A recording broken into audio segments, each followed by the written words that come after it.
Uno de los temas del fin de semana es la decisión del gobierno, al menos de la ministra de Seguridad, acerca de que la Policía Federal no utilizará armas en determinadas situaciones de protestas. Está en línea el jefe de gabinete, Aníbal Fernández. Doctor, ¿cómo le va? Muy buenos días. Doman lo saluda. Buen día, Fabián. Buen día, ¿cómo le va? Lo escucho muy bajo. Doctor. Buen día, ¿cómo le va? ¿Cómo le va? Ahora lo escucho mejor. La primera pregunta, para no hablar y opinar sin conocer la decisión. ¿Cuál es justamente la decisión que tomó el gobierno al respecto? El gobierno no tomó ninguna decisión, esa decisión es muy vieja. Yo recuerdo que siendo ministro del Interior, un día el presidente Kirchner, en función de los conflictos que habían sucedido en la legislatura de la Ciudad de Buenos Aires, lo citó al ministro de Justicia, Seguridad y Derechos Humanos de entonces, que era Gustavo Vélez, y a mí, para decidir la forma en que se iba a contener la protesta social de la segunda ida a la legislatura. El presidente ahí tomó la decisión de que saturáramos con la fuerza y que no se utilizaran armas de fuego.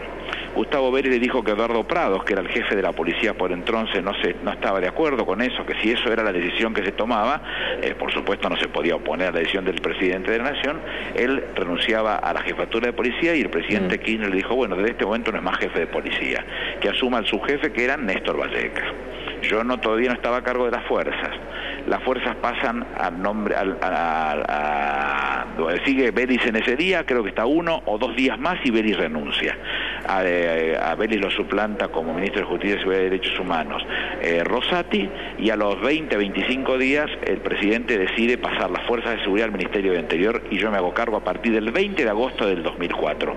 Pero ya la decisión de que las fuerzas de seguridad iban a hacer la contención de los problemas sociales sin arma de fuego es desde aquel momento, es anterior a mí, julio del 2004, con lo cual no hay ningún cambio.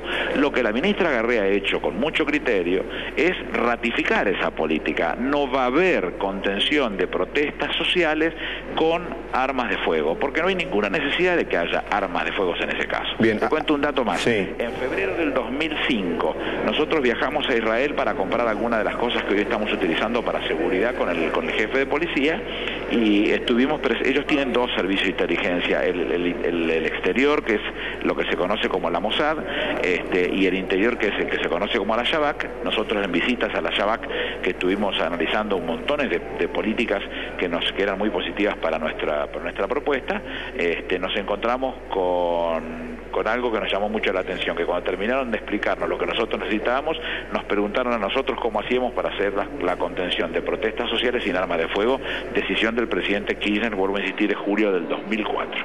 Bien, 2 preguntas. Cuando usted dice la no utilización de armas de fuego, tengo entendido, acláreme, que hay como determinadas líneas, ¿no?, de la fuerza de seguridad frente a una protesta. Una primera línea, una segunda, una tercera y una cuarta, creo. Sí, ¿Es correcto decir que las 3 primeras no tienen armas de fuego, pero que sí la última, cuarta línea, sí tienen armas de fuego? No, no es correcto. Ninguna de las líneas, es cierto que se arman de a líneas. Sí. La primera, que donde va normalmente el personal solamente con la pechera naranja. La segunda línea, donde van los cuerpos y conforme los cuerpos está el hidrante y determinadas cosas, pero no hay arma de fuego nunca. En ninguna de las 4 líneas. Nunca puede contenerse un reclamo con razón o sin razón por medio de un arma de fuego. No hay una razón para hacerlo. Bien. Y si en esa situación que se va a contener, no pasó nunca en la Argentina y gracias a Dios espero que no pase, salvo lo sucedido el otro día, que había gente armada. Alguien quisiera repeler a la policía o tener una actitud contra la policía con un arma de fuego, la policía tiene profesionales para ocuparse de esa situación por fuera de lo que es toda la estructura policial para contener el problema social, digamos. Lo seguirá, lo identificará y lo detendrá en el lugar que corresponde. Por supuesto estamos hablando de la no utilización de armas de fuego frente a una protesta callejera. Exacto. No estamos hablando de alguien que toma una estación de servicio. No estamos hablando de un hecho delictivo común. No hablamos de delito, estamos hablando de problemas de protestas sociales, no hablamos de delito. ¿Y qué pasa si en una protesta empiezan a dispararle a la policía? Ahí profesional de la Policía Federal que para eso son lo suficientemente preparados para ocuparse de ese tema. Habrá brigadas que se dedicarán específicamente para ir a buscar a esa persona, pero esto no es un tema de tirar a tontas y a locas. Habrá que identificar quiénes son los responsables, ir a buscarlos, identificarlos y enfrentarlos para poder detenerlos, ¿no? O sea que en el caso que a la policía le comiencen a disparar, la policía no va a disparar. En una protesta, siempre hablamos de ese escenario. No, es que no, me parece que estamos diciendo demasiado lejos. Nunca hubo problemas de esa característica, ni los va a haber, salvo que estén motivados, como suponemos que estuvieron motivados los del indoamericano, por agentes exógenos, que ya los hemos mencionado a todos con mucha claridad quiénes son los responsables de ese tema. Otra aclaración, ¿va a haber civiles a cargo de este tipo de operativos? No, la responsabilidad siempre tiene que estar en cabeza de uniformados. Y si por cualquier casualidad, como ha sucedido, usted recordará, al principio ya estaba a cargo yo de la Fuerza de Seguridad cuando vino David Errato al Ministerio de Economía y un grupo bastante complicado a la hora de confrontar quiso prender fuego las puertas del Ministerio de Economía. Quienes procedieron a efectuar las detenciones son personales de las brigadas que permanentemente están en el microcentro. Bien. Esas brigadas tienen la obligación de ponerse a la hora de intervenir las camperas que dicen Policía Federal y las gorras que dicen Policía Federal, siendo personal de civil, pero siempre tiene la obligación de identificarse. Eso de que haya personal de civil es inaceptable. Las fuerzas tienen que estar reconocidas como tal. Bien, en cuanto a los gases lacrimógenos, nosotros tenemos que tender a utilizarlo prácticamente en cero. No es una herramienta, salvo que no quede más remedio para dispersar circunstancialmente y no generar un conflicto mayor, pero el objetivo tiene que ser la utilización prácticamente en cero, porque uno lleve las cosas de tal manera que ponga las situaciones de cada una en su lugar y no tengamos que llegar a esa situación. Para eso el personal está debidamente ataviado, no solamente con protectores con casco, sino protectores de brazos, de cuerpo, de piernas, de pies, y solamente llevará el escudo y el bastón para no utilizarlo si es posible, porque nuestro objetivo no es lastimar a nadie y eso lo hemos hecho durante todos los años. Y vuelvo a insistir, lo que ha hecho la ministra es ratificar esa política que me pareció absolutamente importante en el marco de que son varios años lo que se llevan, y vuelvo a insistir, es anterior a mí, es de julio del 2004 por decisión del presidente Kirchner.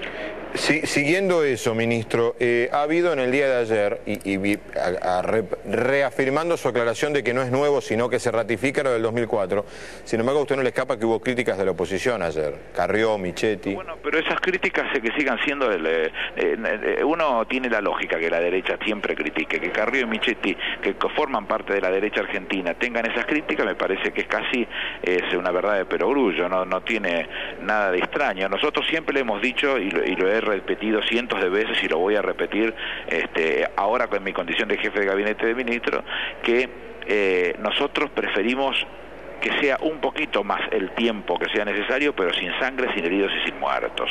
No creemos en esto de tener que reprimir, y la demostración está acabada respecto de Michetti, por ejemplo, con el tema del indoamericano, que ella se ve que le dieron a esa letra y salió a repetirla, de que lo mejor era desalojar. Demostramos a todas luces que no era necesario pegarle a nadie y no desalojar en esos términos, sino que era resolver por la vía que correspondía y sacar a la gente de la forma que tenía que salir sin tener que agredir a nadie. No creemos en eso, en el mundo ya no se cree en eso. Hay algunos que siguen sosteniendo esa posición, que lo sostengan, son países soberanos, pero muchos más los que deciden actuar con policías sin armas, porque tiene un alto nivel profesional y porque si tuvieran que tomar decisiones de esa característica las toman, inclusive hasta las detenciones mismas, y no se llevan a la práctica agrediendo o lastimando a la persona que tiene que ser detenida. Se dispone el legista y el legista determina que no tiene complicaciones de esa característica. No hay que descartar que haya en esos casos detenciones si lo tuviera que haber, pero no utilizando la fuerza de la represión como conclusión en sí misma. Se puede detener a gente sin llevar a ese punto. Última consulta, esta vez sí, es la última. ¿Cree una solución rápida y pacífica de la situación en el Club Alvarinho? No tengo dudas. Miren, están tratando de ponerle al país un país de 2.780.400 kilómetros cuadrados, que sus problemas, como si fuese la solución de la Segunda Guerra Mundial, están circunscriptas a un terreno que debe tener 80 por 70. Es una locura. Todo esto está sostenido por el nefasto de Mañeto y sus medios, Clarín, TN, 3 días con los focos prendidos, porque incentivan de esa manera a que un grupo de vecinos con bronca, que tienen todo el derecho